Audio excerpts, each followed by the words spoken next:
elle vient de fort longtemps. C'est dans les années 2000, j'avais travaillé avec des personnes qui étaient saisonnières, qui travaillaient au niveau saisonnier, puis qui disaient qu'il n'y avait pas suffisamment d'heures dans une année. Et puis,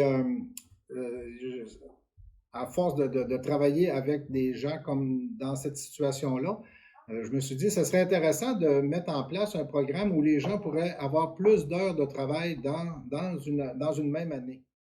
Le fait que les gens puissent avoir plus de travail, c'est déjà une chose qui est super intéressante pour le milieu. Mais si on regarde aussi le côté de développer d'autres compétences, c'est aussi intéressant. Fait que quelqu'un pourrait travailler dans une période saisonnière, dans une époque, dans un secteur en particulier, puis développer aussi peut-être des activités plus personnelles pour un autre employeur dans une autre période de l'année, ce qui fait que son travail serait comblé à deux niveaux aussi, autant au niveau de la motivation qu'au niveau de l'argent. Alira, ça veut dire alliance, I pour le AL, I pour interaction, R pour ressources humaines et A pour dans un secteur atypique. Fait que le programme est vraiment basé sur du jumelage de personnel pour amener les employeurs à combler des besoins de main-d'œuvre.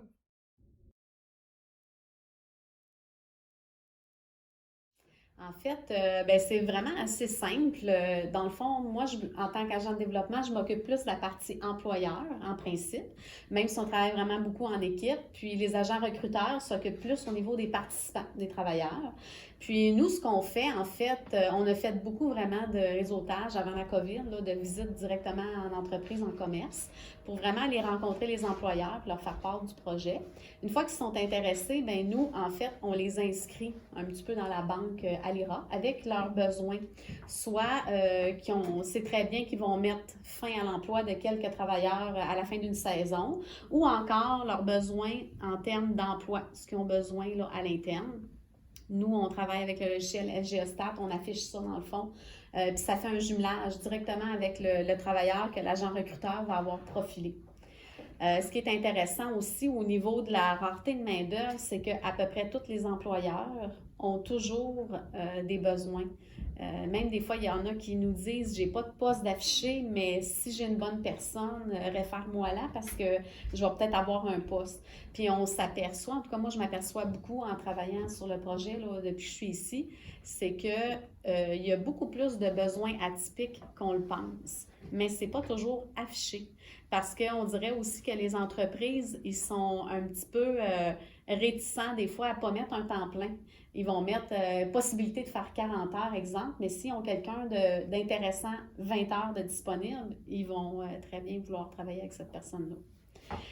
Fait qu'une fois qu'on a fait le démarchage, qu'on a inscrit les entreprises aussi, ben moi, avec les agents recruteurs, ce qu'on aime, c'est vraiment faire un petit peu du débriefing parce que un peu comme mettons, sur Tinder, ce qu'on veut quand on fait un jumelage, c'est vraiment de faire un match parfait. Parce que le but, c'est que la personne soit maintenue en emploi dans cet emploi-là.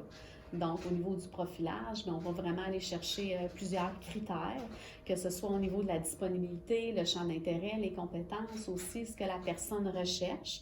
Parce que des fois, il y en a qui n'ont aucune formation, mais ils seraient intéressés à aller voir autre chose. Puis ça peut devenir intéressant aussi pour la personne parce que, dans le fond, elle va acquérir aussi des nouvelles compétences en allant faire un emploi qui est complètement contraire à ce qu'elle fait comme emploi d'origine.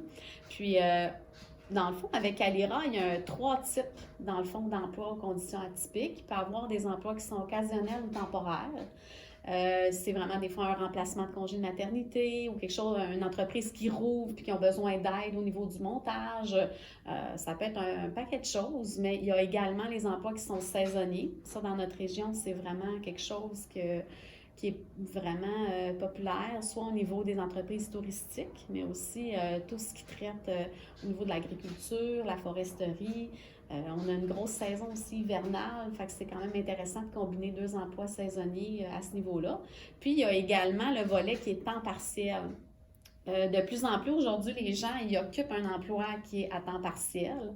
Donc, le fait de pouvoir combiner deux emplois qui sont temps partiel pour avoir une semaine qui est complète temps plein en bout de ligne, c'est super intéressant aussi, parce que ça ne veut pas dire que la personne est à l'emploi à temps partiel puis qu'elle recherche du temps plein, qu'elle ne se plaît pas où elle est présentement. Donc, elle va pouvoir avoir, dans le fond, 2 volets intéressants là, à ces 2 emplois. Puis aussi, ce qui est un petit peu nouveau, on s'en va vers le volet avec les travailleurs autonomes, dans le fond. Ça va être vraiment il y a plusieurs travailleurs autonomes qui occupent des emplois qui peuvent être atypiques aussi, ils ont des grosses saisons ou encore ils ne font pas du temps plein.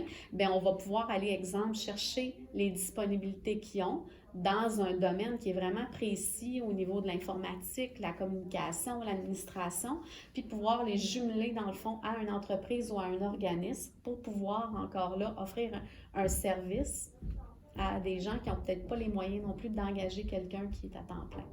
Fait qu'en gros, je dirais que c'est pas mal ça le principe d'Alira.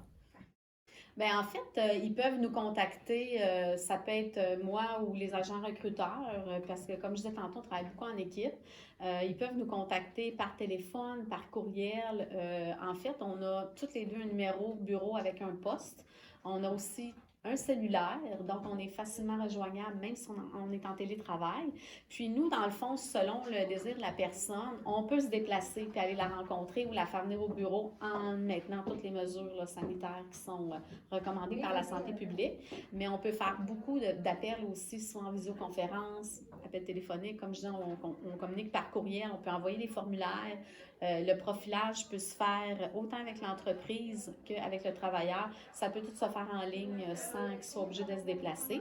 Puis, une fois qu'on a bien complété les informations, qu'on a discuté avec la personne et tout ça, nous, dans le fond, une fois qu'il est rentré dans notre logiciel, bien, on commence à faire des recherches actives dans le fond, pour la personne ou pour l'employeur.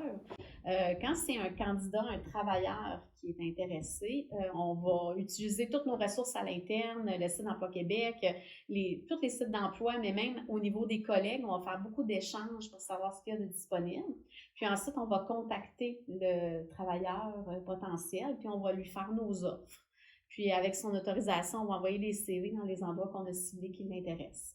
Puis au niveau de l'employeur, même chose. Quand on a quelqu'un d'intéressant, un candidat avec beaucoup de potentiel à lui référer, qui est aussi intéressé, parce que c'est toujours sur une base volontaire, on n'impose rien à personne, on va contacter l'entreprise, on va lui dire, bien, on aurait un ou plusieurs candidats potentiels intéressés.